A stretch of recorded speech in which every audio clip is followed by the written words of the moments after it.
Writing a resume with no experience can be tricky. How do you convince employer that have you a required skill जो कि उनकी company के लिए fit है? Follow these tips to write a strong resume that show off your strength as a fresh graduate. तो hey guys, this is दीपक और आज हम बात करेंगे कि how do you write your resume as a fresher.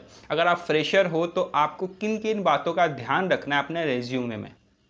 About me, hiring HR spend less than 5 seconds on each resume।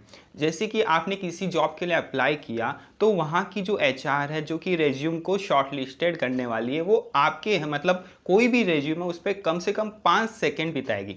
अगर उस 5 second में उस HR को अपनी कंपनी के लिए कुछ प्रॉफिटेबल स्किल्स आपके अंदर नज़र आती है तो वो उस रिज्यूम को शॉर्ट लिस्ट कर लेगी, अदरवाइज उसको रिजेक्ट कर देगी।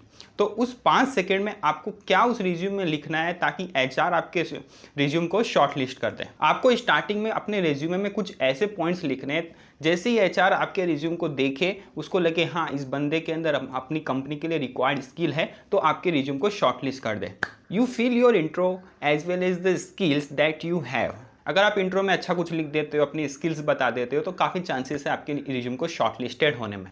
Highlight transferable skills, you are fresher and may be your fresh graduate. तो इसका ये मतलब नहीं है कि आपके अंदर स्किल्स नहीं है। फ्रेशर हुए तो क्या हुआ, कुछ ना कुछ तो आपने किया होगा कॉलेज लाइफ में, तो वो सारी चीज़ें आपको हाईलाइट करनी है। जैसे कि कोई कंप्यूटर स्किल्स होगी या आपके अंदर कोई टीम लीडरशिप वाली क्वालिटी है तो वो भी आपको मैंशन करनी है। जैसे कि आपने कोई प्रोजेक्ट बनाया है वो आपको मैंशन करना है। इस तरह से 3-4 चीज़ें आपको मैंशन करनी है, हाईलाइट करनी है, जिससे इंटरव्यूअर को लगे कि हाँ ये बंदा एक्टिव है। नेक्स्ट जो आता है वो आता है फोकस ऑन एजुकेशन। अगर आप फ्रेशर हो तो आपके पास एक्सपीरियंस नहीं है और आपको 1 पेज का रिज्यूम लिखना है। अब फ्रेशर हो ऑब्वियसली कुछ लिखने लायक तो होगा नहीं क्योंकि फ्रेशर हो, एक्सपीरियंस नहीं, तो रिज्यूम में लिखोगे क्या, ऊपर से आपको 1 पेज भी भरना है। तो आप क्या करोगे, आप फोकस करोगे एजुकेशन पे। एजुकेशन में कौन सी एजुकेशन डालनी है, यानी कि जैसे 10th हो गया, 12th हो गया और ग्रेजुएशन हो गया। ऐसा नहीं कि आप स्टैंडर्ड 1 से लिखे जा रहे हो। जैसे कि आपने 10th का मार्क्स डाल दिया, उसके बाद आपको 11th नहीं डालना, डायरेक्ट 12th डालना है, ठीक है। तो 10th डाल दिया, 12th डाल दिया, उसके बाद हम आ जाएंगे ग्रेजुएशन में।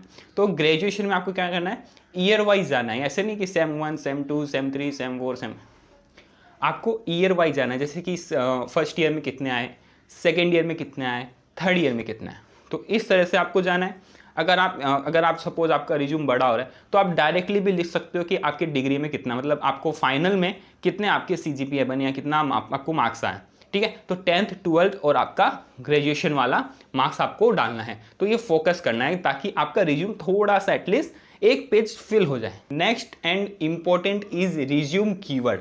अब रिज्यूम कीवर्ड क्या होता है, बहुत लोगों को कन्फ्यूजन है। देखो अगर आप आजकल कैसा होता है, हम ऑनलाइन अप्लाई करते हैं, ठीक है। तो हम ऑनलाइन अप्लाई करते हैं तो मशीन क्या होता है, पहले से आपके रिज्यूम को शॉर्ट लिस्ट कर लेती है, यानी कि HR के देखने से पहले ही आपका रिज्यूम शॉर्ट लिस्ट होकर उनके पास पहुंचता है। कैसे, क्योंकि उन लोग सिस्टम में डाल के रखते हैं कि हमको जैसे डिजाइनर की जरूरत है, तो डिजाइनर रिलेटेड अगर कीवर्ड आपके रिज्यूम में है तो वो ऑटोमेटिकली शॉर्टलिस्ट होकर HR के पास पहुंच जाएगा। सपोज आप एक वेब डेवलपर के लिए या किसी और फील्ड के लिए जा रहे हो तो उस फील्ड रिलेटेड आपको उस रिज्यूम के अंदर कीवर्ड डालने हैं ताकि जब मशीन लर्निंग हो तो आपका रिज्यूम शॉर्टलिस्ट हो जाए।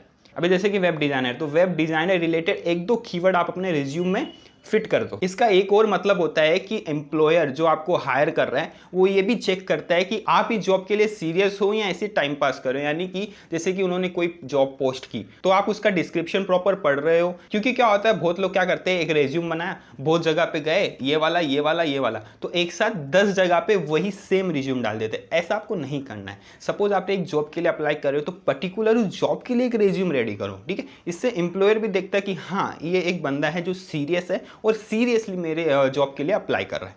तो इसलिए आपको उस डिस्क्रिप्शन को भी पढ़ना है और उस जॉब रिलेटेड जो भी कीवर्ड है आपको अपने रिज्यूम में डालना है। नेक्स्ट और फाइनल और मोस्ट इंपॉर्टेंट जो है वो है रिकरेक्ट द रिज्यूम।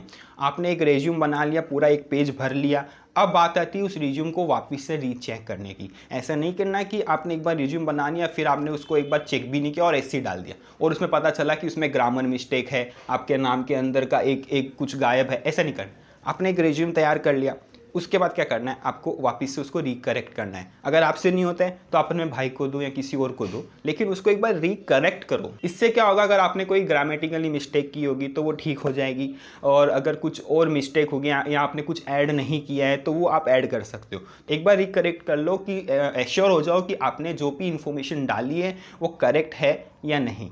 ठीक है, तो ये जो मैंने टिप्स बताई है वो एकदम फ्रेशर है उनके लिए है। अगर आप एक्सपीरियंस हो तो भी आप इस टिप्स को फॉलो कर सकते हो। आई होप इस वीडियो से आपको कुछ हेल्प मिली होगी गाइस। अगर आपको कुछ डाउट है फिर भी तो आप मुझे कमेंट कर दो या इंस्टा पे डीएम कर दो। मैं इंस्टा पे भी हूँ, इस यूट्यूब से ज़्यादा मैं इंस्टा पे एक्टिव रहता हूँ, तो आप मुझे वहाँ भी डीएम करके पूछ सकते हो आपकी जो भी डाउट है। ठीक है, तो चलिए मिलते हैं नेक्स्ट वीडियो में। Thank you.